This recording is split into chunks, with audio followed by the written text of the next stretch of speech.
Hola, buenas noches. Buenas noches, profe. Buenas noches a todos. Ya está esperando el recreo.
Buenas noches para todos.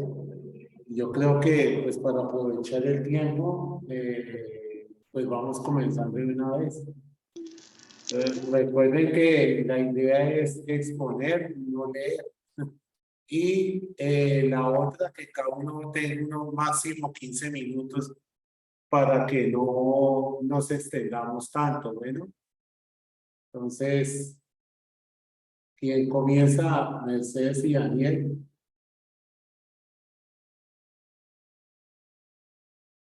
Ya, profe, en un momento organizo acá para compartir. Bueno,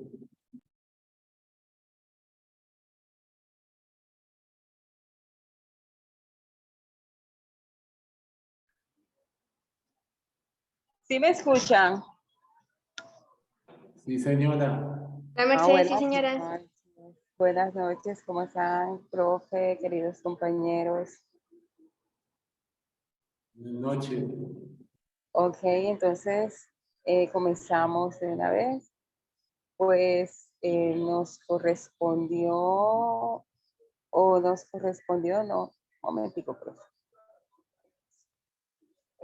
Escogimos el Salmo número 2 para compartir pues con ustedes acerca de todas las enseñanzas que hemos obtenido y que hemos aplicado en este Salmo, de acuerdo con las enseñanzas, repito, que hemos obtenido en las últimas clases.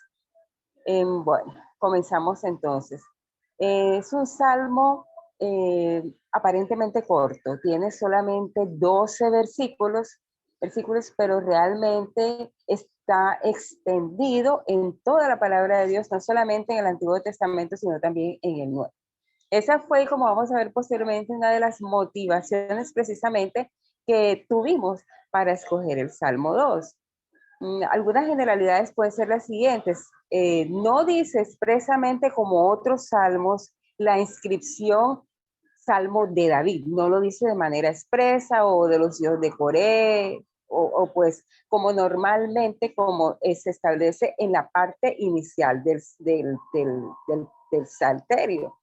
Pero hay una referencia exacta en Hechos 4, 24 al 26, no sé si rápidamente lo leemos, Daniel, para que pues podamos entender por qué se le atribuye a David. ¿Qué dice la parte de Hechos 4, 24 al 26, Daniel, por favor? Y ellos, habiéndolo oído, alzaron unánimes la voz a Dios y dijeron: Soberano Señor, tú eres el Dios que hiciste el cielo y la tierra, el mar y todo lo que en ellos hay, que por boca de David tu siervo dijiste: ¿Por qué se amotinan las gentes y los pueblos piensan cosas vanas? Se reunieron los reyes de la tierra y los príncipes se juntaron en uno contra el Señor y contra Jesucristo.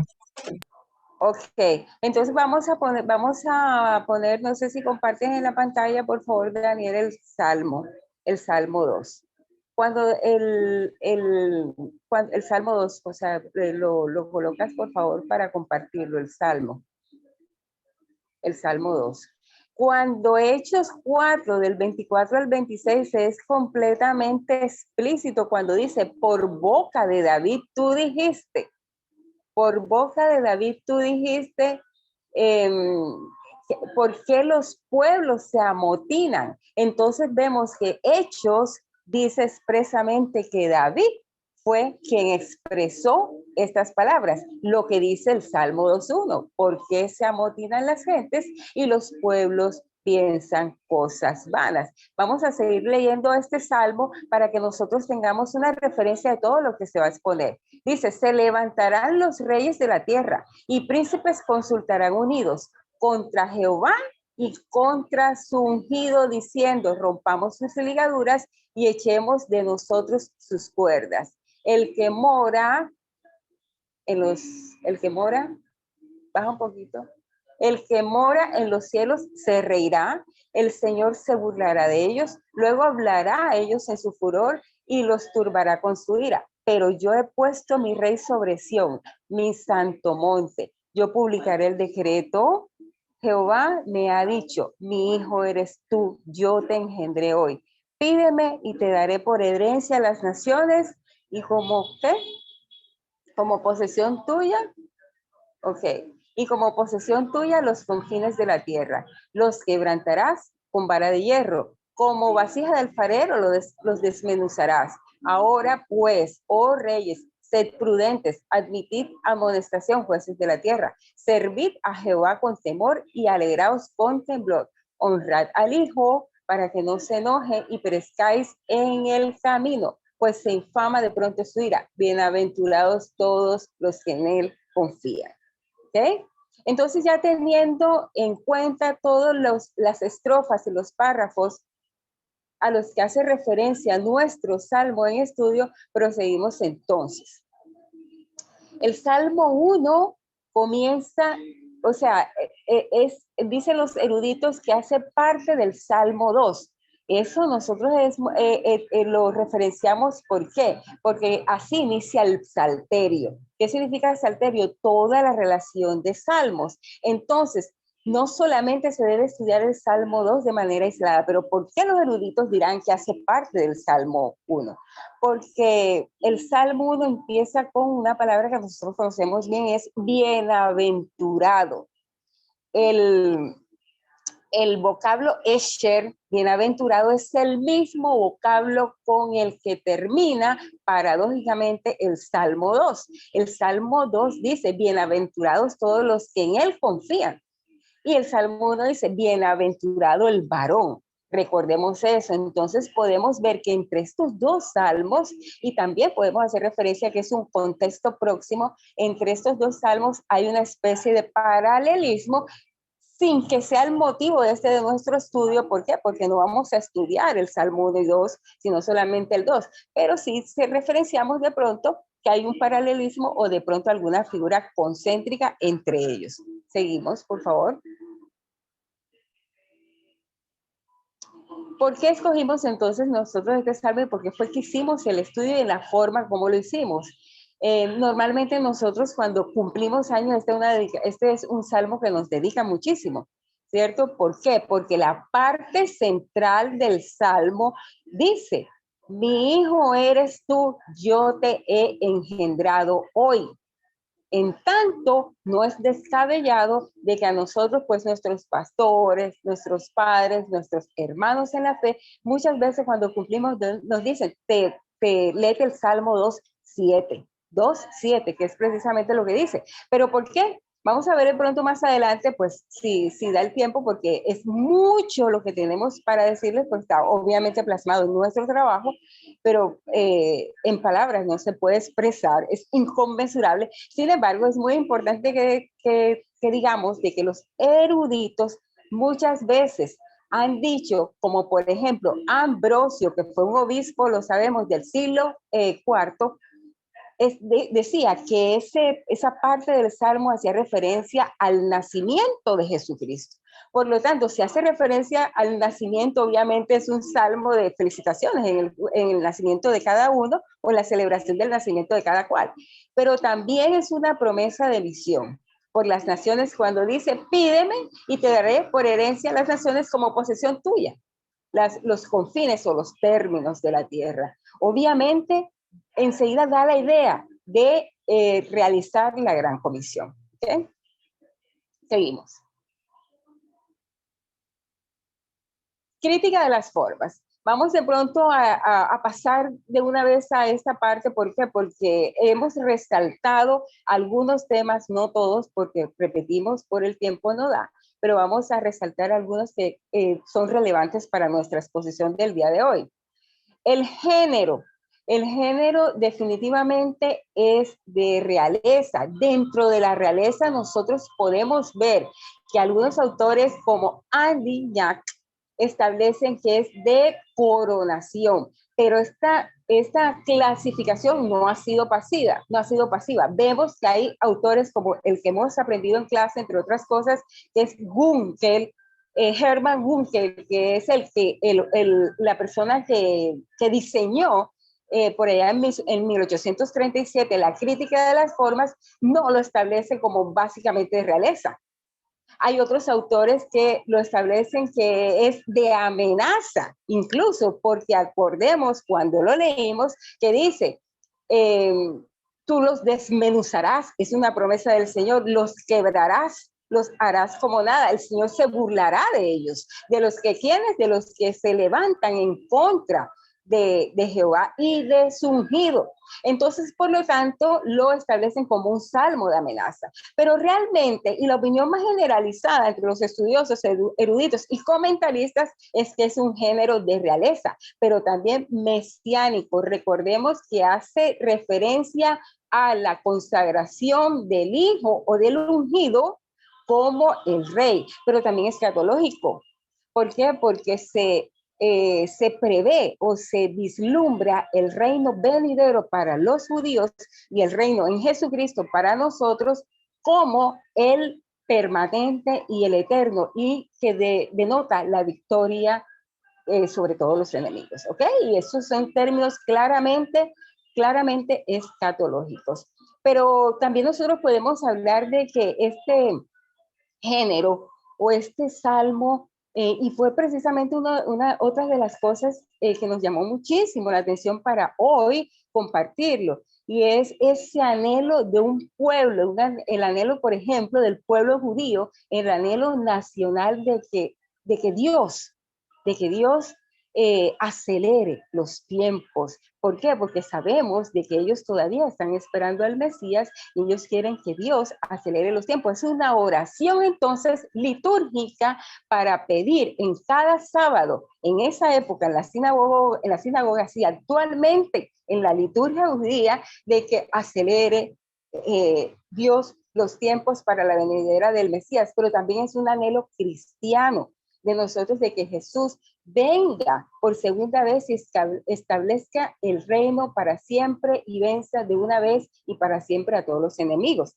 También es el anhelo de Jesús. Recordemos que por allá en Juan 17, Jesús mismo le pedía al Padre que ellos sean uno conmigo como yo soy uno contigo.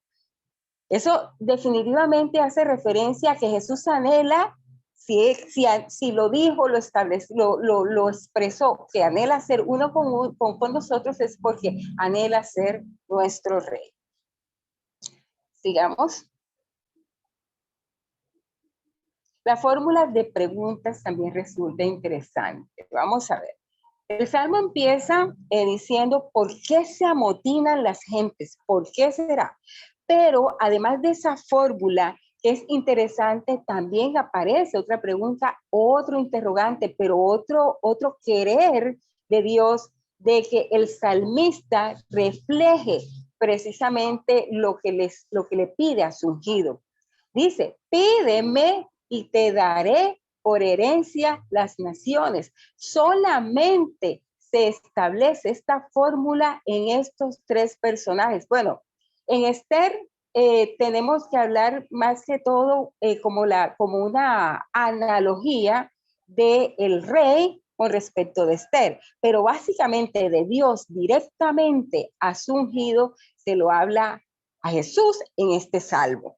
que es la cosmovisión cristiana, ojo, que es diferente a la cosmovisión judía del mismo Salmo. Recordemos, la cosmovisión cristiana es que nosotros concebimos al ungido como Jesucristo. La cosmovisión de los originarios escritores de este Salmo, ¿cierto? El pueblo judío, los judíos, es que es el Mesías que aún están esperando. Y después, como no es pasiva la controversia, vamos a ver que no hacen ni siquiera muchas veces referencia a un ungido, sino también a la pureza. Entonces ellos muchas veces, los judíos, establecen que lo que esperan es la pureza.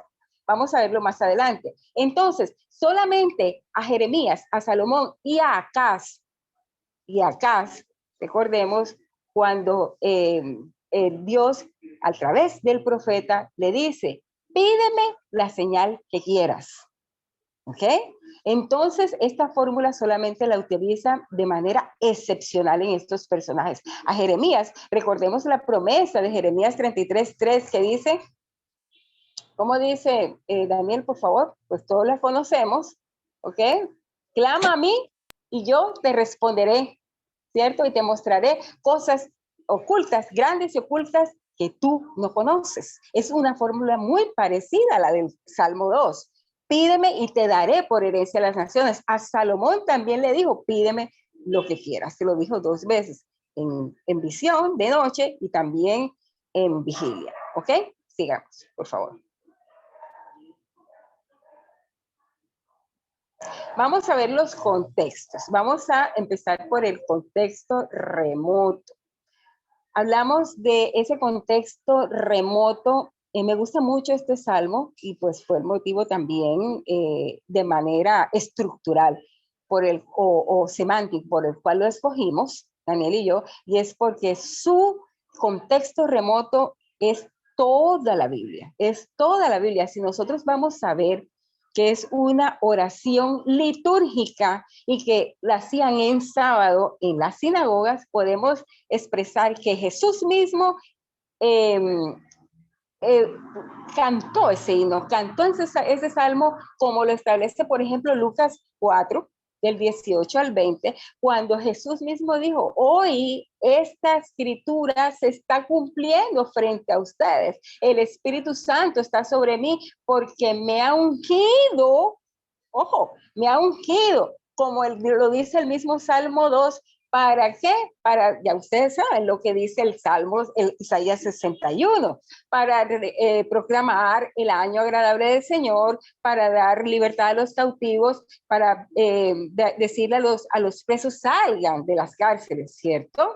Entonces, Jesús él mismo, la autopercepción que tenía de sí mismo era precisamente lo que ya estaba establecido en el Salmo 2. Entonces ese es un contexto próximo dentro del cual se puede marcar nuestro salmo. Pero también cuando el mismo salmista hace referencia de que yo te he ungido, de que ahora mismo te consagraré en el monte Sión, en ese momento era el monte Sión. Pero, por ejemplo, en un contexto remoto, hablando, dentro del cual también se pueden marcar, hablando de Éxodo 18, si no me equivoco, cuando, por ejemplo, Dios le dio las tablas de la ley a Moisés, estábamos hablando del monte de Dios, el monte de Dios simplemente, donde se cumplió la dación de las escrituras, de las tablas, perdón, por parte de Dios a Moisés. Entonces, ese también se puede enmarcar dentro de este contexto, pero también nosotros podemos hablar de este Salmo 110. ¿Por qué del Salmo 110? Y es aquí donde voy, porque las otras referencias son propuestas que hacemos nosotros a ese salmo, mi compañero Daniel y yo, pero los eruditos, que obviamente no somos nosotros, hablan del Salmo 110 y dicen que es precisamente dentro del que el Salmo 2 depende directamente. El Salmo 110 en su parte central que sabemos cuando hay estructuras concéntricas, como en este caso, o cuando hay himnos, la parte central del salmo es la más importante, o de una perícopa. Pero aquí, pues, básicamente de este salmo. Y dice, yo te nombraré por siempre como rey según la orden de Melquisedec. Estamos hablando entonces de eternidad. Estamos hablando de un reinado que dura para siempre, según un orden y según una justicia. Por eso es que como el Salmo 2 hace referencia también al reinado del Mesías por siempre, lo hacen depender del Salmo 110. Seguimos.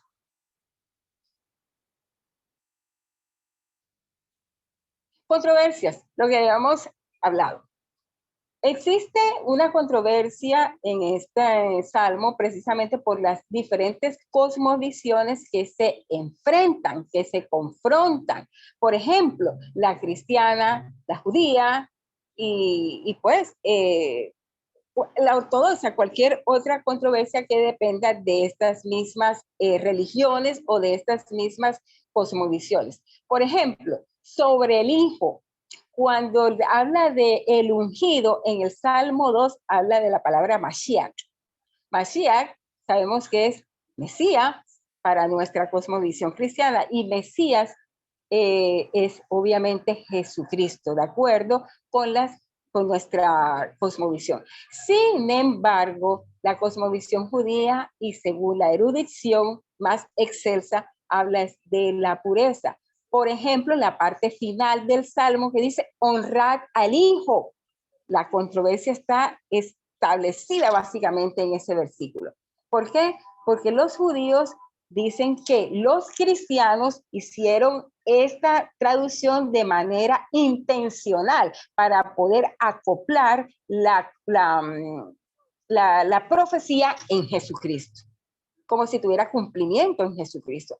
Pero dicen los judíos que realmente el original debe hablarse de pureza. Entonces, si nosotros vamos a traducir o vamos a emplear el término según los judíos correctos, debe decir honrad la pureza. Honrad la pureza y en ese sentido son las oraciones que aún se hacen en las liturgias judías.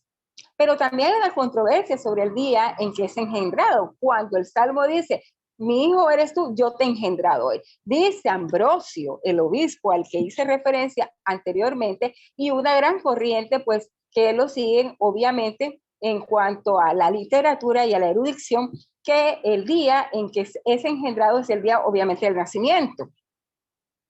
nacimiento de Jesucristo. ¿Sí? Pero, por ejemplo, otros como Gunkel, que es uno de los que hemos estudiado, dice que es el día de la ascensión. Para nosotros, los cristianos, obviamente, no solamente es el día en que se engendra, en que viene a la tierra, pero más importante para nosotros es el día de ¿qué? El día de la muerte y resurrección. ¿Ok? Pero también nosotros obviamente estamos esperando su segunda venida, pero ya con otra connotación, y es para establecer el reino para siempre. Pero para honrarlo, como dice la parte final del Salmo, honrar al Hijo es porque Él murió y resucitó por nosotros para el perdón de nuestros pecados. ¿Okay? Seguimos.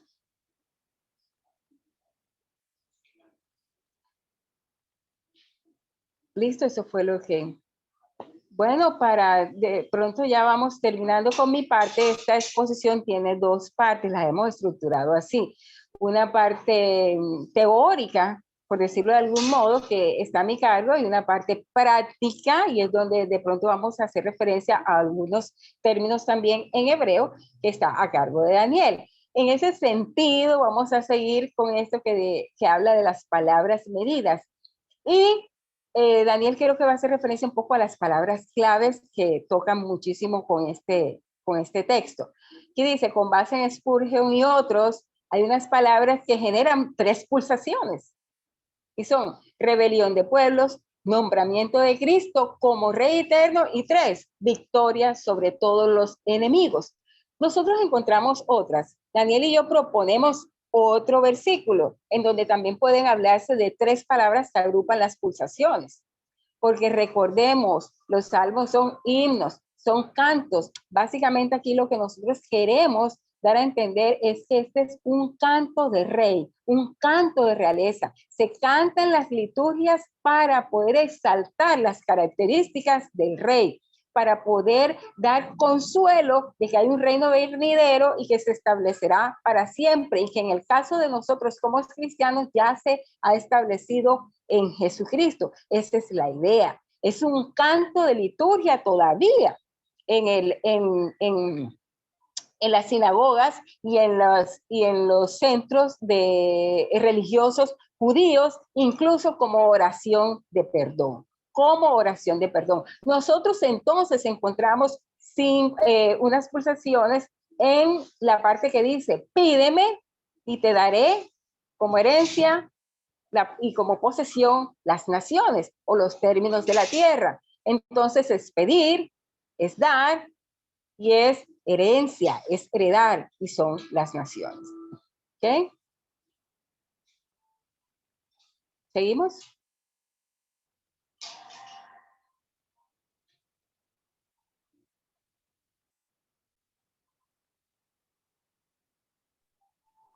Falta Daniel.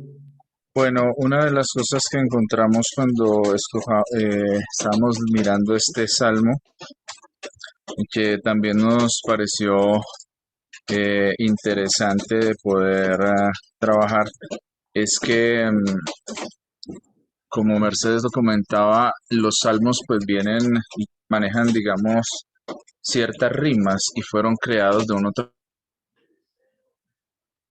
forma también para usarse en las liturgias y cantar.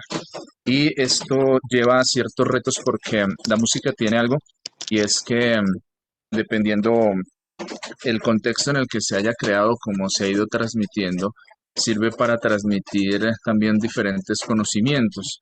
En el caso de la música hebrea, uno de los instrumentos principales que trabajan es la voz. Muchos de los instrumentos que ellos tienen son diatónicos o manejan solo, digamos, la escala natural en do, por así digamos, dando como un ejemplo, que manejan instrumentos como el arpa, instrumentos de cuerda, o también instrumentos de viento como flautas que acompañan, digamos, la marcada tonalidad. Pero cuando se mira y se escucha los diferentes cantos que se desarrollan, se puede ver con claridad una gran énfasis que hacen en el manejo que ellos tienen del tema vocal. Estuvimos haciendo un ejercicio con mi compañera Mercedes, mirando diferentes formas como se van manejando y se van organizando estos cantos, y tomamos como ejemplo una rima que encontramos en este mismo texto y está en el versículo 2. Vamos a tomar, digamos que 3 palabras que encontramos ahí que nos llamaron un poco la atención y que a la hora de rima, digamos, nosotros nos acercamos mucho a la rima en, en español porque lleva como un cantadito, por así decirlo. Es la forma en la que nosotros nos identificamos con el tema de las rimas cuando las cantamos en español. Digamos que los textos tienden a tener frases que combinan. Entonces, un ejemplo, digamos, una rima en español o algo que de pronto todos sabemos es que a veces lo decimos: del cielo cayó una rosa y Taradada la recogió, se la puso en el cabello y qué bonita le quedó. Digamos que eso es como una rima o algo que se acerca mucho más a nuestra cultura. Pero en el caso de la cultura hebrea y de la escritura, aún como digamos, no estamos inmersos en la cultura, es un poco para nosotros difícil entender y comprender la forma en la que ellos lo cantan. Podemos de pronto poner hasta los salmos o lo que encontremos, buscarlo en versiones cantadas, pero de pronto se nos va a dificultar por ciertas cosas que son propias de la cultura. En este ritmo que ustedes ven ahí hay una particularidad, y es que en este versículo 6, los versículos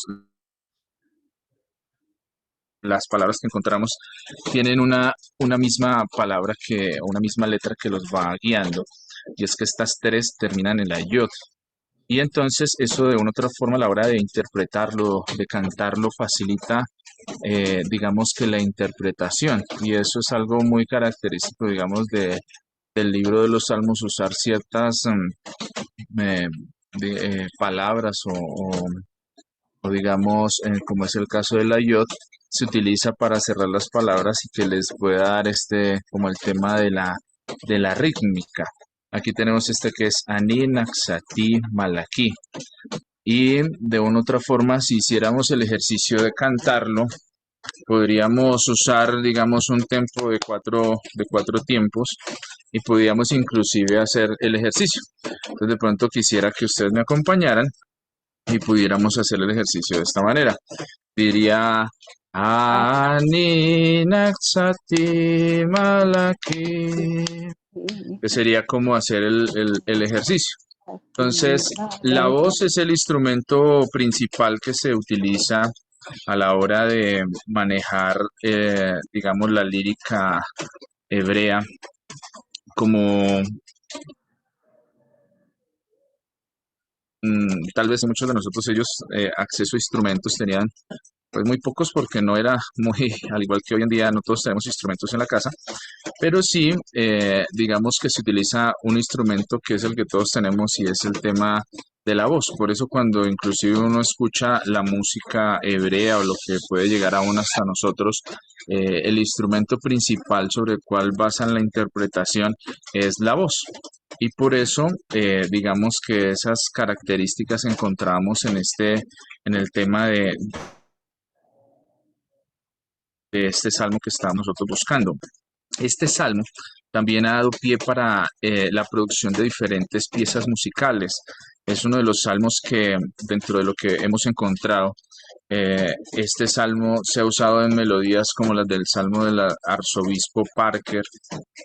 Para 9 melodías lo han sacado, sobre todo eh, se ha dado esta composición y digamos que se ha usado con diferentes géneros musicales dándole la relevancia. Tal vez es uno de los salmos que en cuanto a composiciones, de pronto nosotros al español no encontramos muchas canciones que utilicen este salmo dentro de su inspiración, pero sí hay muchos otros que están manejando esas inspiraciones y sobre todo en la música clásica encontramos, o en la música que se originó en diferentes lugares para liturgias, se han utilizado. En Francia, Michel Richard Talent en el 1706 hizo algo que se llama su Gran Mostete y ahí usa partes de este salmo, se usan en una canción que se llama You Say It, en Reuben Morgan. Es una de las interpretaciones también que se hacen. Los versículos del 1 al 4 en estos textos, en el texto del Salmo 2, también han sido usados para lo que se llama los salmos de Chichester, que se usa, digamos, como una composición que usa el Salmo 2 y el Salmo 23, donde de una u otra forma un salmo habla y el otro salmo contesta, que es como una de las cosas que se está, digamos, desarrollando, que se va trabajando en la poesía o la lírica de- del desarrollo de estos salmos. Entonces, también encontramos que eh, en varias traducciones que se hacen, digamos, de este salmo, y que también nos lleva un poco ya pasando del tema de la rima a varias conclusiones que nosotros llegamos o aplicaciones.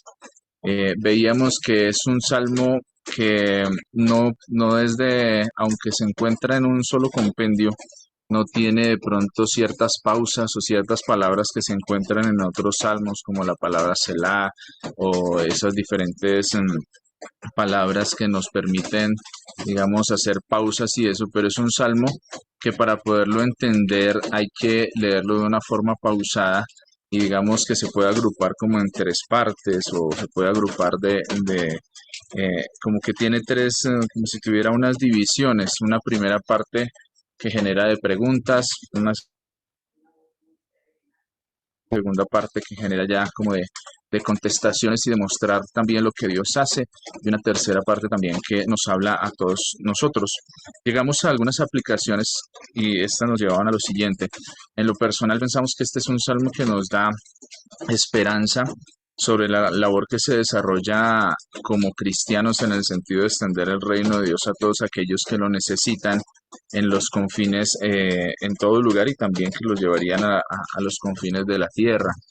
Este salmo, en lo familiar, eh, ahí encontramos para nosotros en la aplicación que hay un llamado que se hace, sobre todo en los versículos 4 en adelante, donde le dicen al rey que es importante pensar, dejarse enseñar, lo importante que es adorar a Dios, que es buscarle y adorarle a Él para que no se enoje. Entonces lo aplicábamos mucho al tema familiar, ¿no? Como nosotros, viendo diferentes cosas como lo importante que es dejarnos enseñar. La escritura habla, sobre todo en el Nuevo Testamento, hay una parte donde se menciona, dice que somos reyes y sacerdotes. Y una de las características a veces de una persona que está en esa posición de rey es que a veces es difícil que se deje enseñar, ¿sí? Porque se supone que el rey es como la máxima autoridad o es el que ya ha alcanzado la plenitud de todo. Y este salmo confronta un poco eso, dice, bueno, si usted es rey o si usted está haciendo estas cosas, pues déjese enseñar, busque a Dios y hágalo de una forma que búsquelo, aunque el Salmo lo invita así, dice, busquen a Dios para que Él no se enoje, o búsquenme a mí para que yo no me enoje, pero es una invitación también que el Señor nos hace. Y también llegamos a una aplicación en lo social, y es que este Salmo es un claro reflejo de lo que hoy también somos como sociedad, porque nos muestra cómo desde que empieza este Salmo, plantea la incógnita o la pregunta diciendo de por qué se amotinan la gente o por qué, digamos que la gente busca eh, o los pueblos piensan cosas vanas. Leíamos confrontando algunas traducciones partiendo de la 60 y también abriendo el espectro a poder revisar, digamos, la traducción en lenguaje actual, y nos llevaba a ver varios aspectos que de pronto no vislumbrábamos, digamos, en la Reina Valera. Eh, y de una u otra forma había una reflexión, y es que a veces nosotros, al igual que el mundo, hace planes y busca cosas que vayan aún contra los principios que Dios ha establecido, ¿sí? Y a veces Dios permite que esos planes sigan, y a veces Dios permite que aún los consejos o la gente que hace y busca tal vez esos conceptos perduren, pero a través de ellos Él mismo los usa para darle una lección a la misma humanidad. Y pensábamos y reflexionábamos mucho cómo ahí hoy en día existen agendas globales que se desarrollan en cuanto al aborto, en cuanto a comunidades como la LGBTIQ+, en matrimonio igualitario y muchas otras cosas. Y a veces uno dice, pero ¿por qué el hombre o hay personas que quieren desarrollar eso y que Dios no esté en los planes del hombre? Y lo vemos este salmo como una respuesta de Dios para eso, que el hombre puede hacer planes, puede buscar hacer y generar muchas cosas alrededor, pero Dios puede usar aún la misma ira, puede usar aún las mismas situaciones para darnos una lección de que Él es el que está en control de todo, que el Salmo va colocando y dice, pues es que yo soy el que ya he escogido a mi ungido, ya sé cómo voy a hacer las cosas, así que ustedes, si son mi iglesia, pues no se preocupen por eso, pero yo tengo un plan que surtirá más allá de lo que el mundo quiera o las agendas personales quieran desarrollar. Entonces, esa es como la conclusión del estudio que hicimos de este salmo, que la verdad lo escogimos en un principio también cuando lo estábamos estudiando decíamos, pero hay cosas como que son difíciles de pronto de entender por la forma en la que está construido, pero a medida que uno lo va releyendo, lo va escuchando diferentes cosas y va investigando y haciéndolo como un poco más despacio, pues va uno tomando la esencia de lo que este salmo quiere transmitir y también uno le empieza a encontrar como la importancia de por qué es un salmo que se utiliza y se ha utilizado a lo largo del tiempo mucho en el tema de la liturgia o por así decirlo, el canto o los cultos o las reuniones que hacen los judíos.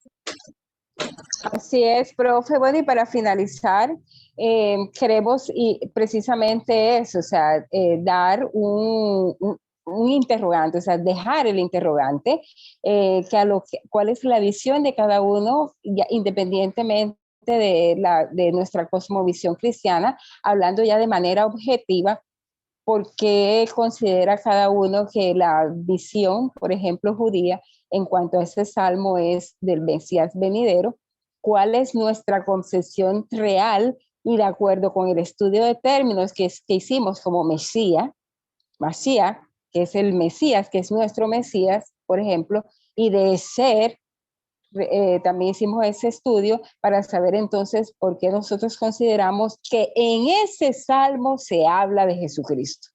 En ese salmo se habla de Jesucristo, porque porque lo confirman las profecías del mismo Antiguo Testamento o porque realmente en el Nuevo Testamento, como hicimos el estudio, en Hechos, por ejemplo, incluso en Colosenses, que es otro versículo, lo dice, que es Jesucristo, en contra de quien se amotinaron. Entonces, dejar esa reflexión y eso es lo que nos deja el salmo. Muchísimas gracias a todos por su atención. Gracias, profesor. Listo, compañeros. Yo creo va a tocar más bien, si Dios nos da vida, el jueves, pues lo que iba a decir Sara lo guardamos para el jueves. Y para que pues pensemos si le quieren hacer alguna pregunta o alguna observación a los compañeros, pues para compartir un momentico con ellos y luego pues siguen los que están con el salmo que va después de ellos. ¿Listo? Entonces que Dios los bendiga, que estén muy bien, que descansen. Gracias, profe. Ya. Y nos Gracias, vemos. profe, Mercedes y Daniel y los demás. Gracias, hasta luego. Muchas gracias. Chao, profe. Gracias, compañero. Dios les bendiga.